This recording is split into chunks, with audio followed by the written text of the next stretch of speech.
नमस्कार प्यारे साथियों। उम्मीद है कि आप लोग स्वस्थ मस्त ज़बरदस्त होंगे और आपकी पढ़ाई अच्छी चल रही होगी। साथियों, आज के सेशन में इम्पोर्टेंट प्रश्नों को लाए हैं जो पेपर की दृष्टि से वेरी वेरी मोस्ट इम्पोर्टेंट और प्रीवियस ईयर क्वेश्चन है। तो चलिए बिना देर के सेशन को स्टार्ट करते हैं और पहले क्वेश्चन की तरफ चलते हैं।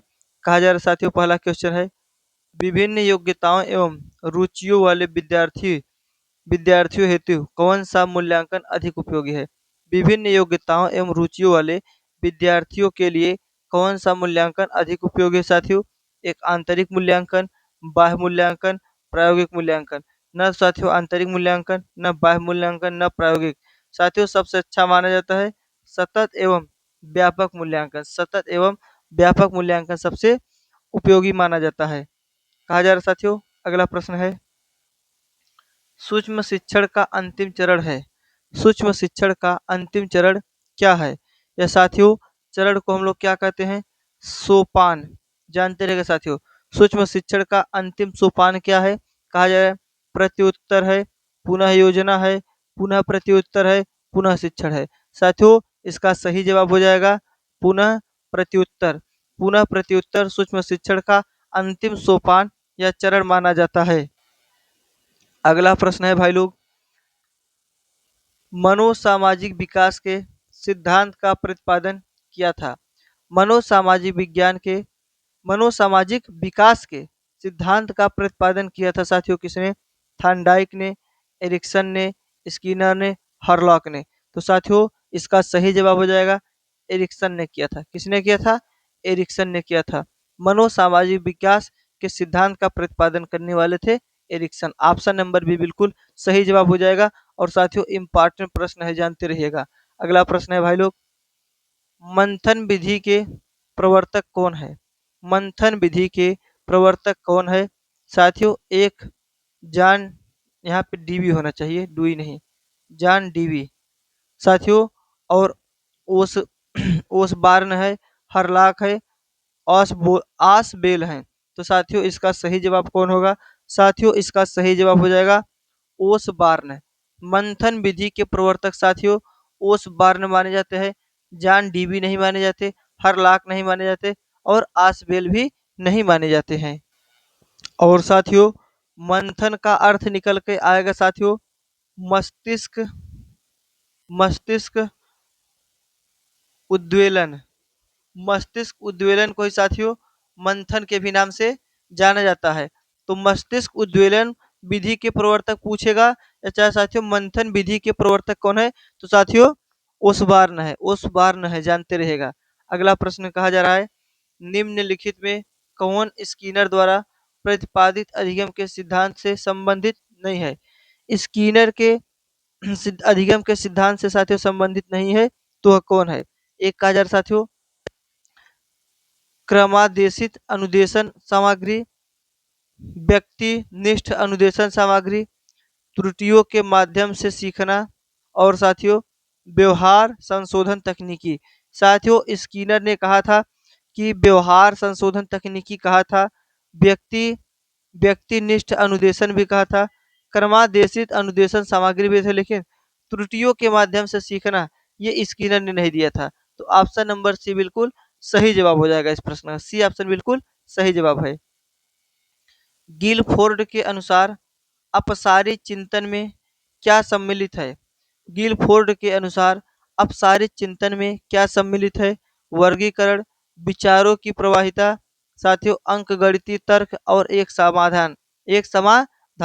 गिलफोर्ड के अनुसार अप अपसारी चिंतन में साथियों विचारों की प्रवाहिता शामिल है। क्या शामिल है? विचारों की प्रवाहिता।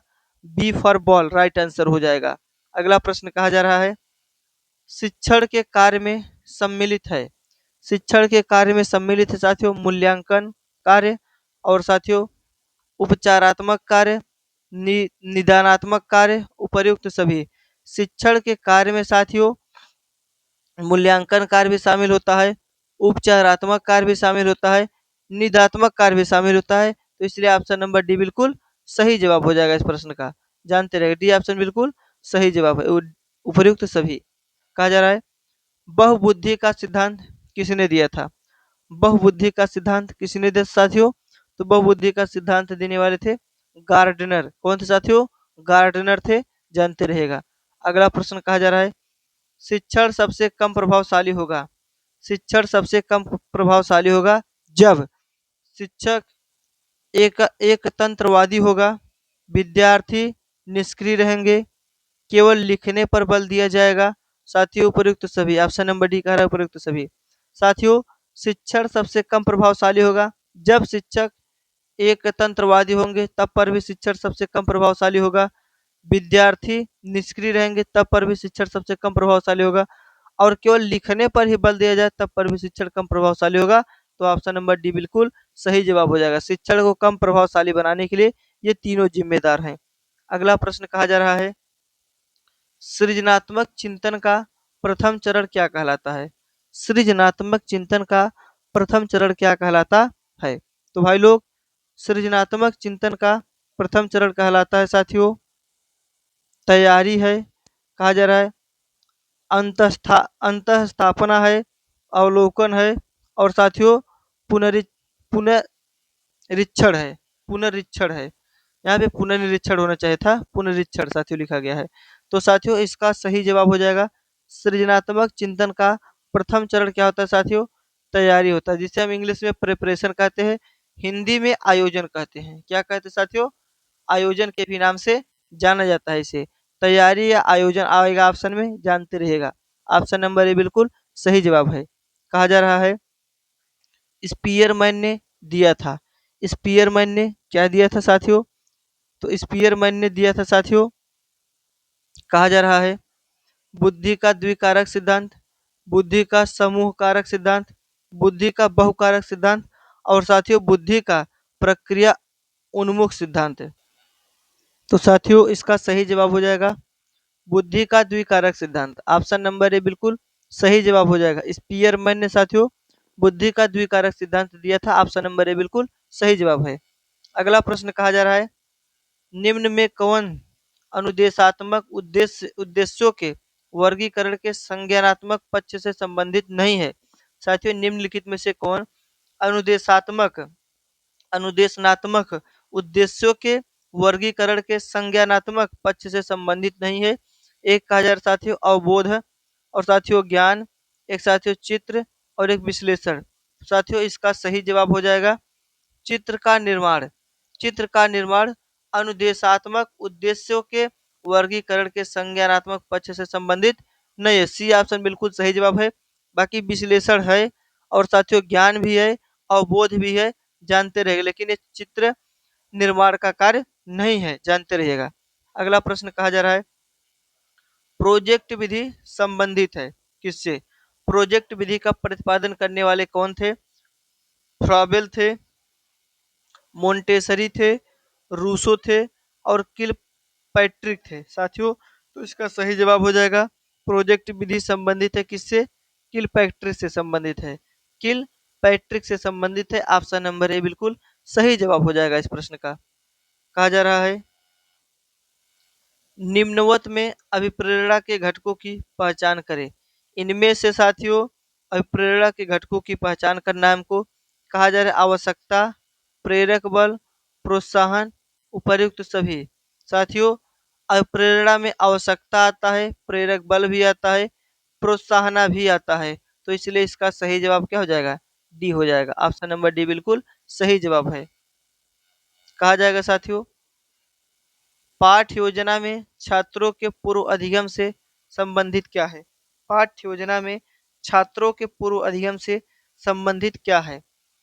उद्देश्य लेखन, प्रस्तावना प्रश्न, मूल्यांकन प्रश्न, और लक्ष्य प्रश्न। साथियों पाठ्य योजना में छात्रों के पूर्व अधिगम से संबंधित केवल प्रस्तावना प्रश्न है। क्या साथियों? प्रस्तावना प्रश्न है। ऑप्शन नंबर बी बिल्कुल सही जवाब हो जाएगा इस प्रश्न का। अगला प्रश्न कहा जा रहा है शारीरिक गठन के संदर्भ में कौन सही नहीं है? शारीरिक साथियों गठन के संदर्भ में कौन सा सही नहीं है? कहा जा रहा है मेसोमार्फिक, एंटा एंटागोनास्टिक, एक्टोमार्फिक, और एंडोमार्फिक। तो साथियों आपको इन तीनों में एक वर्ड दिख रहा होगा मार्फिक, मार्फिक, मार्फिक। इसलिए इन तीनों में संबंध है। लेकिन साथियों एंटागोनास्टिक में साथियों आपको संबंध नहीं दिख रहा होगा, तो साथियों यहीं से पता चल जाता है यही ऑप्शन सही होने वाला है। शारीरिक गठन के संदर्भ में एंटागोनास्टिक कथन सही नहीं है। बाकी मेसोमॉर्फिक, एक्टोमॉर्फिक और एंडोमॉर्फिक ये तीनों कथन सही हैं, जानते रहेगा साथियों। अगला प्रश्न कहा जा रहा है कौन से कारक अधिगम को प्रभावित करते हैं। साथियों इनमें से कौन से कारक हैं जो अधिगम को प्रभावित करते हैं। तो देखिएगा कहा जा रहा है व्यक्तिगत कारक, वातावरण संबंधी कारक, सामाजिक कारक। साथियों व्यक्तिगत कारक, वातावरण संबंधित कारक और सामाजिक कारक ये तीनों साथियों अधिगम को प्रभावित करते हैं, इसलिए उपर्युक्त सही हो जाएगा। उपर्युक्त सभी ऑप्शन नंबर डी बिल्कुल सही जवाब हो जाएगा। कहा जा रहा है निम्न में कौन शिक्षण का स्तर नहीं है। निम्न में कौन सा शिक्षण का स्तर नहीं है। स्मृति स्तर है, अप्रेरणा स्तर है, अवबोध स्तर है, चिंतन स्तर है। साथियों तो इस तीनों में इस चारों ऑप्शन में से देखने पर पता चल रहा है स्मृति स्तर तो शिक्षा का स्तर है साथियों, अवबोध स्तर भी है, चिंतन है, लेकिन अभिप्रेरणा स्तर ये साथियों शिक्षा का स्तर नहीं है। तो ऑप्शन नंबर बी बिल्कुल सही जवाब हो जाएगा, जानते रहिएगा। अगला प्रश्न कहा जा रहा है भाई लोग देखेंगे प्रासंगिक अंतर्बोध परीक्षण में से कौन संबंधित है। प्रासंगिक अंतर्बोध परीक्षण से कौन संबंधित है। कहा जा रहा है C D Morgan, H A Murray और साथियों जे एल मोनरो। तो साथियों प्रासंगिक अंतर्बोधन परीक्षण से संबंधित है सी डी मार्गन और एच ए मुरे, तो इसलिए ऑप्शन सही जवाब हो जाएगा डी। ए व बी दोनों डी ऑप्शन बिल्कुल सही जवाब हो जाएगा इस प्रश्न का। अगला प्रश्न कहा जा रहा है उद्दीपन प्रतिक्रिया सिद्धांत का प्रतिपादन किसने किया था। उद्दीपन प्रतिक्रिया सिद्धांत का प्रतिपादन किसने किया था।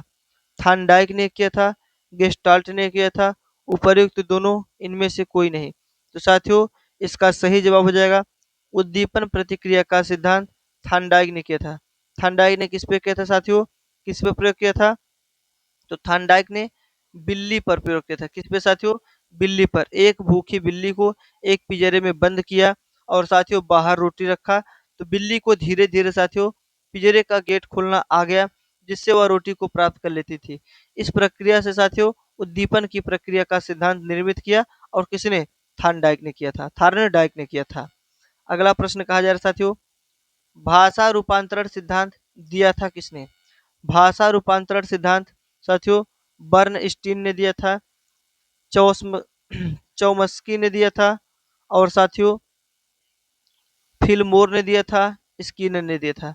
देने वाले कौन है साथियों, भाषा रूपांतरण सिद्धांत देने वाले थे चौमस्की हैं। कौन है साथियों, चौमस्की हैं। ऑप्शन नंबर बी बिल्कुल सही जवाब हो जाएगा इस प्रश्न का, बी ऑप्शन बिल्कुल सही जवाब है।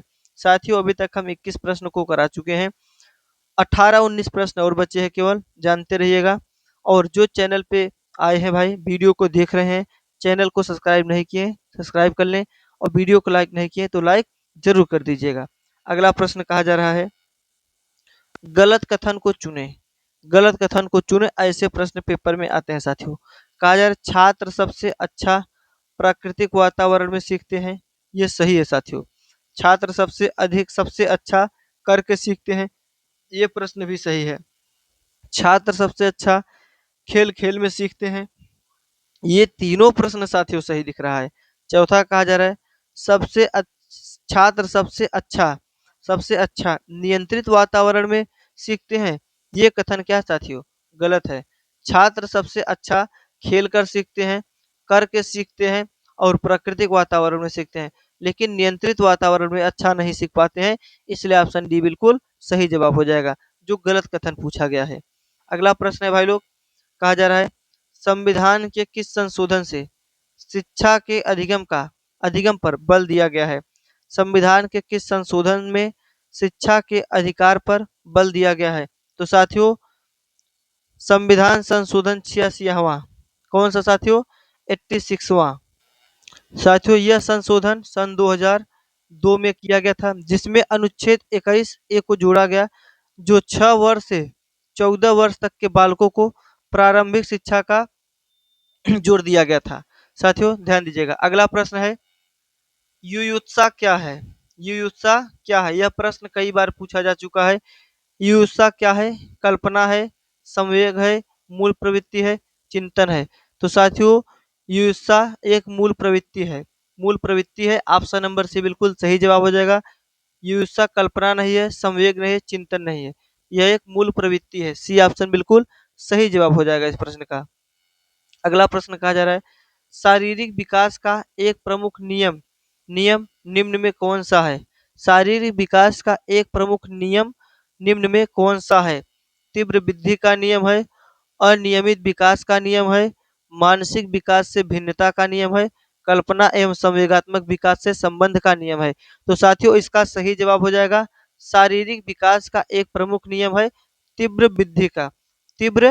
वृद्धि का नियम। ऑप्शन नंबर ए बिल्कुल सही जवाब हो जाएगा इस प्रश्न का। अगला प्रश्न कहा जा रहा है, बालकों के सामाजिक विकास को प्रभावित करने वाले तत्व हैं।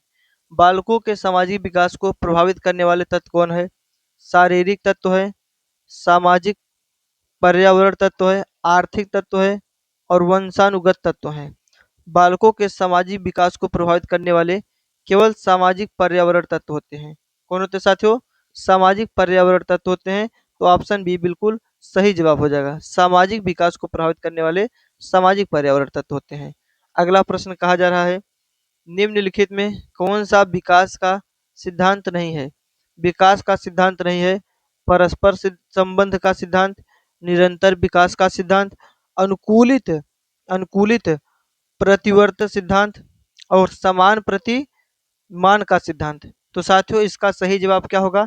इसका सही जवाब होगा अनुकूलित प्रतिवर्त सिद्धांत। ऑप्शन नंबर सी बिल्कुल सही जवाब हो जाएगा।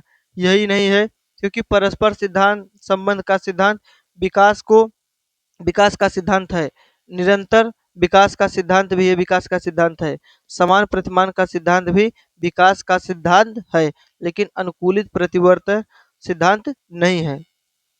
अगला प्रश्न कहा जा रहा है, विकास के परिणाम स्वरूप नवीन विशेषताएं और नवीन योग्यताएं प्रकट होती हैं, यह कथन किसने दिया है? यह कथन किसने दिया है?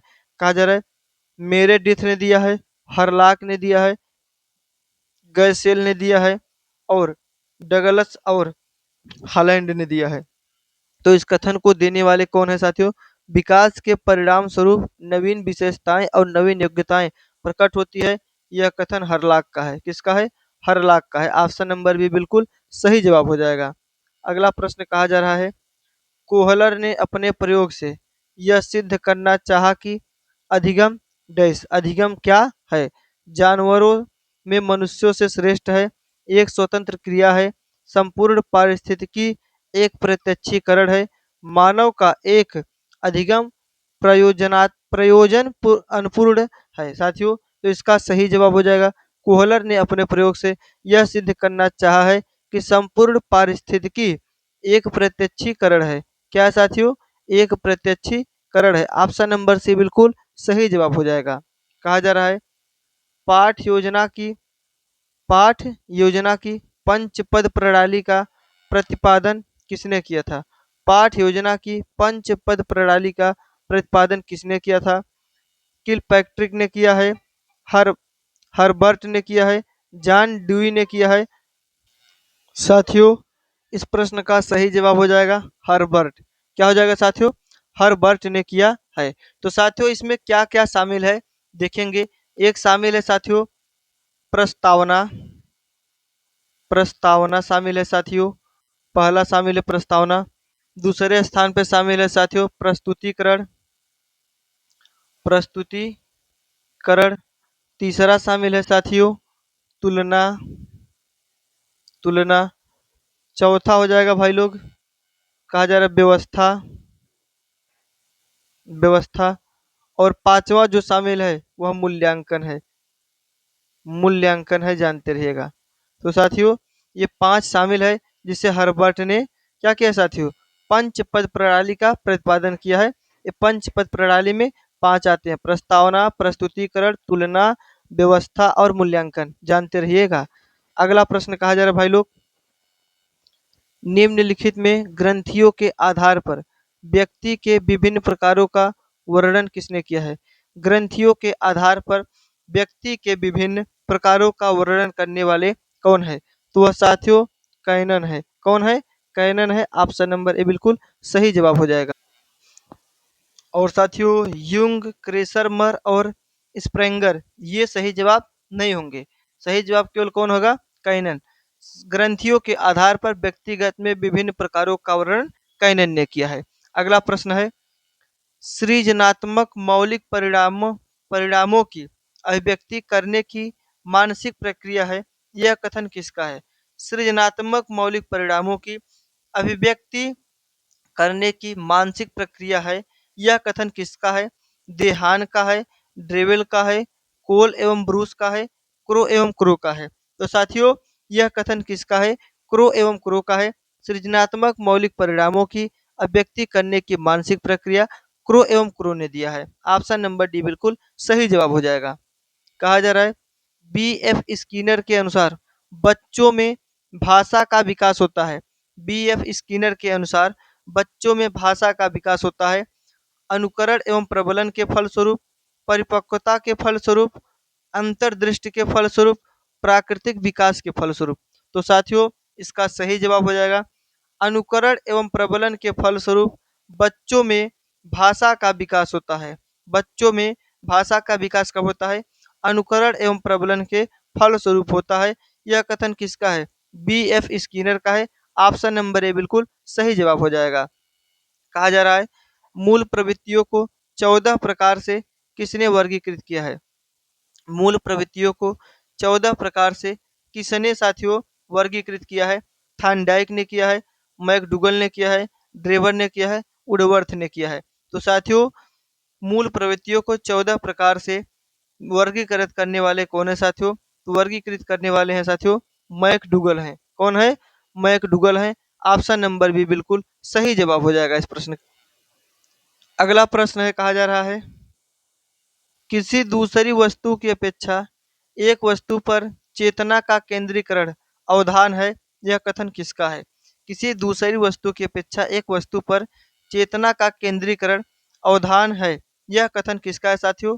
मन का है, रॉस का है, डम्ल्यू का है और मैकडूगल का है। तो साथियों यह कथन कथन डम्ल्यू का है। किसका है? डम्ल्यू का है। सी ऑप्शन बिल्कुल सही जवाब हो जाएगा।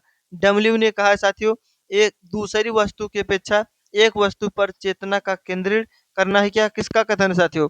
डम्ल्यू का है। अगला प्रश्न कहा जा रहा है सुजनन शास्त्र के जनक किसे कहा जाता है?